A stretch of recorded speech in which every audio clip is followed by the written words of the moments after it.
Hello and welcome to बिटेनिंग। साथ में मिलकर शुरू करते हैं जिंदगी की दूसरी इनिंग। जितने भी लोग हैं जो नॉन कस्टोडियल वॉलेट्स को यूज करते हैं, डीफाई को यूज करते हैं, यूनिस्वैप को यूज करते हैं, वन इंच को यूज करते हैं, अलग अलग डिसेंट्रलाइज एक्सचेंजेस को यूज करते हैं, जिनके जिनके बहुत सारे क्रिप्टो वॉलेट्स हैं, जो नॉन कस्टोडियल वॉलेट्स का मतलब होता है जहाँ पे केवाईसी नहीं है। तो ये वीडियो उन सब लोगों के लिए सबसे इंपॉर्टेंट है, क्योंकि यूएस के अंदर एक प्रपोजल आ गया है कि कैसे वो ऐसे सारे जितने भी वॉलेट्स हैं, ऐसे जितनी भी डिसेंट्रलाइज एक्सचेंजेस हैं, ऐसे जितने भी प्रोटोकॉल्स हैं जहाँ पे लेंडिंग बोरोइंग होती है, ऐसे जितने भी प्रोटोकॉल्स हैं जहाँ पे पैसिव इनकम हो रही है, जितनी भी वॉलेट्स हैं जैसे मेटामास्क वगैरह जहाँ पे वॉलेट के अंदर ही स्वैपिंग चल रही है, जितने भी यूनिस्वैप वगैरह है, इन सब पे हम टैक्स कैसे लगाएंगे। अभी तक कोई भी ऐसी कंट्री नहीं थी, अभी तक पूरी दुनिया में ये फिगर आउट नहीं हो पा रहा था कि डीफाई को कैसे टैक्स लगाएं, कैसे वहां पे केवाईसी लेके आए। पहली बार यूएस के अंदर एक प्रपोजल आ गया है जिसके अंदर उन्होंने ये फिगर आउट कर लिया है और ये प्लान्स बताए हैं कि कैसे वो डीफाई को टैक्स लगाएंगे, डीफाई को कंट्रोल करेंगे, डीफाई पे केवाईसी इंप्लीमेंट करेंगे। ये बहुत लंबा चौड़ा प्रपोजल है। हमने इसको थोड़ा सा मैंने समराइज करके जो मेजर पॉइंट्स है वो आपको इस वीडियो में समझाऊंगा। वीडियो इसलिए बहुत इंपॉर्टेंट है क्योंकि एक बार यूएस के अंदर जब ये इम्प्लीमेंट हो गया, तो ये इम्प्लीमेंटेशन होने के बाद पूरी दुनिया में हर एक कंट्री इसी को हूबहू बिल्कुल इसकी डुप्लीकेट कॉपी, कार्बन कॉपी लेके इम्प्लीमेंट कर देगी। इसलिए वीडियो को एंड तक जरूर देखिएगा। सबसे इंपॉर्टेंट वीडियो हो सकता है आपके लिए, फ्यूचर के लिए, डीफाई के लिए, क्रिप्टो के लिए। और एक चीज को और समझिए कि मैं क्यों कहता हूं कि यूएस के अंदर अगर ये, क्योंकि यूएस के अंदर जैसे ये इम्प्लीमेंट होगा, यूएस पूरी दुनिया में इसको इम्प्लीमेंट कराने की कोशिश करेगा, एफएटीएफ के थ्रू, G20 के थ्रू, G7 के थ्रू, जो भी उसके आईएमएफ हैं, सब एजेंसीज अल्टीमेटली यूएस की हैं, और वो इसको इम्प्लीमेंट कराने की कोशिश करेगा बाकी सारे देशों के अंदर। और जो भी इसको आज से 1-2 साल के अंदर आप देखोगे पूरी देश में अगर ये इम्प्लीमेंट हो गया यूएस के अंदर, तो पूरी दुनिया के जितने भी देश हैं वो इसे अपने अपने यहाँ पे इम्प्लीमेंट करने की कोशिश करेंगे। ठीक है, तो वीडियो बहुत इंपॉर्टेंट है, इसको इसको शुरू करते हैं। और ताकि आप, अगर वीडियो डेफिनेटली यार मतलब लास्ट पसंद आए तो एक बार लाइक कर देना और कमेंट कर देना। और अगर आप वीडियो पे पहली बार आए तो प्लीज, चैनल पे पहली बार आए तो सब्सक्राइब कर लेना। ठीक है, थोड़ा सा जल्दी इसलिए बोल रहा हूँ क्योंकि वीडियो को मैं लंबा नहीं करना चाहता, और वीडियो को लंबा नहीं करना चाहता फिर आप लोग कहते हो बहुत लंबा हो गया, लेकिन मुझे सारे पॉइंट्स कवर भी करने हैं, तो वो बहुत जरूरी है। लास्ट में मैं ये भी बताऊंगा कि इसके रेपरकशंस क्या होने वाले हैं इंडस्ट्री के ऊपर, और इंडस्ट्री बढ़ेगी, कम होगी, थक जाएगी, रुक जाएगी, उसको भी समझने की कोशिश करेंगे। ठीक है, तो ये रहा। सबसे पहले मैं ये आपको ये दिखा रहा हूँ कि ये लिंक मैं डिस्क्रिप्शन में डाल दूंगा। काफी सारे पेजेस हैं, बट ये पहला पेज है जिसके अंदर से ये डिपार्टमेंट ऑफ ट्रेजरी ने एक ये प्रपोजल जो है ये इशू किया है, ये रिलीज किया है। ये प्रपोजल अब पब्लिक की हियरिंग के लिए है। ये प्रपोजल नवंबर 2023 तक इसमें कमेंट्स इनवाइट किए, पब्लिक से, इंडस्ट्री के लोग जो है इसमें अपने अपने व्यूज देंगे। और बाद में एक बार ही नवंबर जाने के बाद फिर ये फाइनली ये इम्प्लीमेंट होने के लिए एक डेट मुकर्रर की जाएगी। अगर कुछ चेंजेस करने होंगे तो चेंजेस होंगे, और उसके बाद फाइनली ये इम्प्लीमेंट हो जाएगा। तो ये लेके चलिए कि 2024 के अंदर कभी भी ये इम्प्लीमेंट हो जाता है, या तो एज इट इज इम्प्लीमेंट हो जाएगा, और अगर कुछ चेंजेस करने होंगे तो वो चेंजेस हो जाएंगे। लेकिन अल्टीमेटली जो ओरिजिनल प्रपोजल है उसके अंदर यूएस गवर्नमेंट चाहती क्या है उसको समझिए। ठीक है, तो यहाँ एक ट्विटर हैंडल है, उसने मेजर पॉइंट्स जो है वो कवर किए हैं। यहाँ पे डेफिनेशन दी हुई है कि कोई भी आदमी या वेबसाइट या कोई भी ट्रेडिंग प्लेटफॉर्म दो यूजर्स को डिजिटल एसेट्स एक्सचेंज करने में फैसिलिटेट कर रहा है, मतलब कि क्रिप्टो को एक्सचेंज करने में फैसिलिटेट कर रहा है, क्रिप्टो टू क्रिप्टो या क्रिप्टो टू फियाट। ठीक है, तो वो एक डिजिटल एसेट ट्रेडिंग प्लेटफॉर्म है। ठीक है, कुछ डिजिटल एसेट ट्रेडिंग प्लेटफॉर्म यहाँ पे लिखा है, वो ऐसे हैं कि जो कि ऑब्वियसली सेंट्रलाइज एक्सचेंजेस हैं, और कुछ ऐसे हैं जो कि डिसेंट्रलाइज एक्सचेंजेस है जहाँ पे सॉफ्टवेयर का इस्तेमाल होता है। एक सॉफ्टवेयर जो है वो स्वैप करता है, बायर जो होता है वो उस सॉफ्टवेयर के थ्रू बिना एक्सचेंज पे जाए वहां पे अपने एसेट्स को स्वैप कर लेते। तो यहाँ पे इशारा है डिसेंट्रलाइज एक्सचेंजेस की तरफ, एएम्स की थ्रू तरफ। तो उन सबको यहाँ पे डिजिटल एसेट ट्रेडिंग प्लेटफॉर्म बताया गया है। ठीक है, और बदले में सेंट्रलाइज एक्सचेंजेस भी एक फीस चार्ज करती हैं, और यहाँ पे वो कह रहे हैं कि एएमएम जो है, जो डिसेंट्रलाइज एक्सचेंजेस है, वहां पे भी एक फीस लगती है। तो फीस दोनों जगह पे है, दोनों का जो एक तरीका अलग है, कस्टोडियल वॉलेट, एक नॉन कस्टोडियल वॉलेट है, बट दोनों डिजिटल एसेट ट्रेडिंग प्लेटफॉर्म्स हैं। और डिजिटल एसेट ट्रेडिंग प्लेटफॉर्म को यहाँ पे लिखा गया कि पीयर टू पीयर भी इसमें कवर हो जाता है, और एएमएम जो ट्रेडिंग प्लेटफॉर्म है वो सारे के सारे जो है वो कवर हो जाते हैं। और यहाँ पे लिखा है कि जितने भी ऐसे प्लेटफ़ॉर्म हैं, पीयर टू पीयर और AMMs, they have to provide, ये लिखा है, that facilitates a digital asset sale on behalf of customer should be required to file an information return. अब यहाँ पे इन्फॉर्मेशन रिटर्न का क्या मतलब है, इसको समझने की कोशिश करिए। इन्फॉर्मेशन रिटर्न का मतलब ये है कि जितने भी ऐसे जो प्लेटफ़ॉर्म्स हैं, चाहे वो यूनिस्वैप है या बाइनेंस है या कॉइनबेस है या वन इंच है, इन सबको इंफॉर्मेशन प्रोवाइड करनी है टैक्स डिपार्टमेंट को, आईआरएस को। और वो इंफॉर्मेशन क्या है कि कितना माल जो है वो पहले तो किस किस ने ट्रेड किया, तो इसका मतलब पहले केवाईसी होनी चाहिए जो भी आपके यहाँ पे ट्रेड कर रहा है। क्लियर हो गया? फिर केवाईसी करने के बाद कितना वहां पे ट्रेडिंग हुआ, किसने कितना ट्रेडिंग करा और किसका प्रॉफिट हुआ, किसका लॉस हुआ, ये सारी इंफॉर्मेशन आईआरएस के पास सबमिट होनी चाहिए। तो आईआरएस के पास इंफॉर्मेशन तभी तो सबमिट करेंगे ना जब वो केवाईसी करेंगे। जब वो केवाईसी कर देंगे उसके बाद उनको ये पता लग जाएगा कि कौन से वॉलेट से कितना प्रॉफिट हुआ, कितना लॉस हुआ, और जब प्रॉफिट हुआ तो उस पर्टिकुलर इंडिविजुअल ने यूएस के अंदर टैक्स जमा किया या नहीं किया। ये है बात। अब आपको ये लग रहा होगा कि यार बाइनेंस और कॉइनबेस में तो समझ में आता है, यूनिस्वैप में और वन इंच में ये कैसे पॉसिबल होगा, राइट? ये इंपॉर्टेंट बात है। इसको हम आगे कवर करते हैं। और आगे इसको जब मैं डेप्थ में जाऊंगा तो मैं आपको ये बताने की कोशिश करूंगा, ठीक है? तो ये यहाँ पे आपको क्लियर हो गया। उसके बाद हम चलते हैं कि यहाँ पे लिखा है कि इसमें पीएनएल इनको प्रोवाइड करना पड़ेगा। अब आप समझिए कि यूएस गवर्नमेंट ये कह रही है कि some decentralised autonomous organisations are example of the organisation structure even in the structure where governance tokens may be widely distributed. यहाँ पे बहुत लंबा चौड़ा है, मैं इसको आपको वैसे ही समराइज करके बता देता हूँ, ठीक है? यहाँ पे गवर्नमेंट ये कह रही है, यूएस गवर्नमेंट का ये मानना है कि अब आप बोलोगे कि डेक्स के अंदर तो कोई ऑर्गेनाइजेशन होती नहीं डिसेंट्रलाइज एक्सचेंजेस में। नहीं, जो डिसेंट्रलाइज एक्सचेंजेस होती हैं, जो डिसेंट्रलाइज प्रोटोकॉल्स होते हैं, उनके अंदर भी जो डिसीजन मेकिंग हो रही होती है वो गवर्नेंस के थ्रू होती है, राइट? और गवर्नेंस के थ्रू कैसे होती है?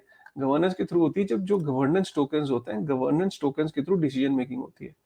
तो जो गवर्नेंस टोकन्स के थ्रू जो डिसीजन मेकिंग होती है, तो जिनके पास ज्यादा गवर्नेंस टोकन्स है, राइट, या जो टोकन होल्डर्स हैं गवर्नेंस के, वो जिम्मेदार है। ये समझ लो बात को।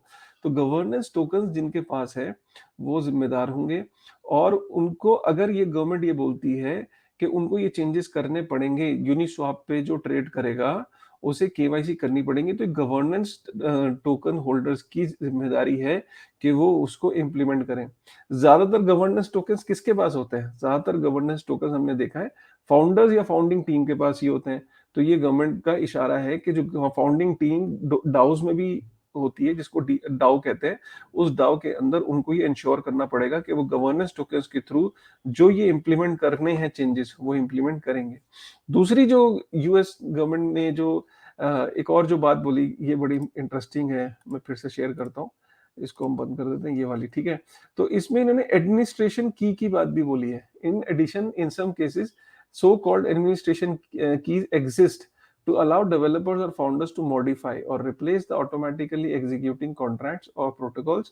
तो यहाँ पे ये भी इन्होंने बोला कि हमें ये भी पता है कि एडमिन की होती है हर प्रोटोकॉल के अंदर, बैकडोर से जाके चेंजेस किए जा सकते हैं और वो चेंजेस पॉसिबल होते हैं। तो जो हम कहेंगे उनको पॉसिबल करना, उनको चेंजेस करना, ये बिल्कुल पॉसिबल है। तो ये बड़ा इंपॉर्टेंट जो है ये पॉइंट है।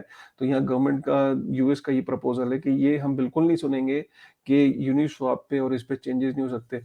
अब एक और चीज आप समझो कि यूनिस्वैप पे जो आप जैसे सपोज करो कोई डिसेंट्रलाइज एक्सचेंज है, तो जब आप वेबसाइट पे आप जाते हो तो इंटरफेस होता है ना जिसके ऊपर आप डालते हो कि मेरे को ईथर से इसको यूएसडीटी में कन्वर्ट करना है।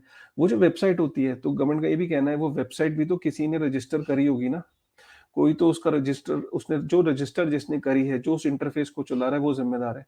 अब सपोज करो जो जिम्मेदारी लेना नहीं चाहता आदमी, वो कहता नहीं जी मेरे को जिम्मेदारी नहीं लेनी, मैं इंटरफेस बंद कर देता हूँ। तो आपके टोकन्स तो स्मार्ट कॉन्ट्रैक्ट पे पड़े हैं, लेकिन जो स्मार्ट कॉन्ट्रैक्ट पे पड़े हैं, फिर कहीं और किसी इंटरफेस से आप एक्सेस तो कर सकते हो। लेकिन अगर कोई कंपनी उसको उस इंटरफेस को रन करती है, जैसे यूनिस्वैप के केस में जो यूनिस्वैप का इंटरफेस है वो अमेरिका बेस्ड है, तो अगर उसको यूनिस्वैप का इंटरफेस को रन करना है तो उसे कंप्लाई करना पड़ेगा, राइट? तो ये बहुत इंपॉर्टेंट डेवलपमेंट है कि क्लियर इंडिकेशन है कि जो डेक्सेस है उनके ऊपर पैनी नजर है कि वहां पे चेंजेस, जो भी रीजन आप दे लो, आप बोलो गवर्नेंस के थ्रू होता है, वहां कोई इंडिविजुअल नहीं होता है तो कह रहे हैं डाओ के थ्रू कराओ। आप कहोगे कि डाओ के अंदर नहीं है वो जी, वो एडमिन की का भी पता है कि एडमिन की के थ्रू कराओ, राइट। तो ये उनको क्लियर पता है कि ये गाइडलाइंस आपको इम्प्लीमेंट करनी ही पड़ेगी, there is no other option, ठीक है।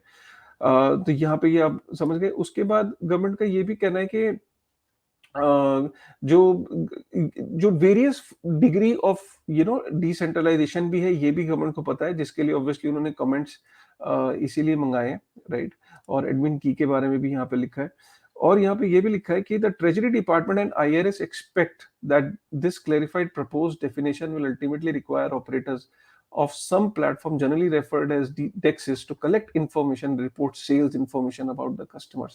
क्लियर लिखा है कि डिसेंट्रलाइज एक्सचेंजेस को इंफॉर्मेशन कलेक्ट करनी है कस्टमर्स की और रिपोर्ट करनी है। मतलब सोचो कि डेक्सिस को कितना अजीब लगेगा, तो डेक्सिस में और सेंट्रलाइज एक्सचेंजेस में डिफरेंस क्या हुआ, क्योंकि डेक्सिस को यहाँ पे ब्रोकर क्वालिफाई कर दिया गया है कि जो डेक्सिस हैं वो ब्रोकर्स हैं, ठीक है। और यहाँ पे ये भी बोल दिया गया है, person who is ordinary course of trade business operates a non custodial platform और वेबसाइट, ये देखिए, that stand ready to effect sales of digital assets. तो मतलब बेसिकली यहाँ पे जो वेबसाइट है, जो जो उसको रन करता है, और जो नॉन कस्टोडियल ट्रेडिंग प्लेटफॉर्म है, उन सबको यहाँ पे कवर कर दिया है। यहाँ पे एक और चीज है, यहाँ पे भी अगर आप देखें तो ये भी बोला गया है कि सपोज करिए कि जैसे कोई स्मार्ट कॉन्ट्रैक्ट किसी आदमी ने बनाया, ठीक है। तो स्मार्ट कॉन्ट्रैक्ट जिस आदमी ने बनाया, और वो अब स्मार्ट कॉन्ट्रैक्ट बना के उसने ओपन सोर्स था और छोड़ दिया, ठीक है।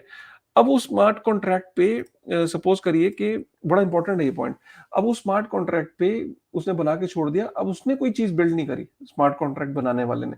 सपोज यूनिस्वैप एक डिसेंट्रलाइज एक्सचेंज है, उसका कोड जो है वो ओपन सोर्स है, वो कोड बना के छोड़ दिया गया।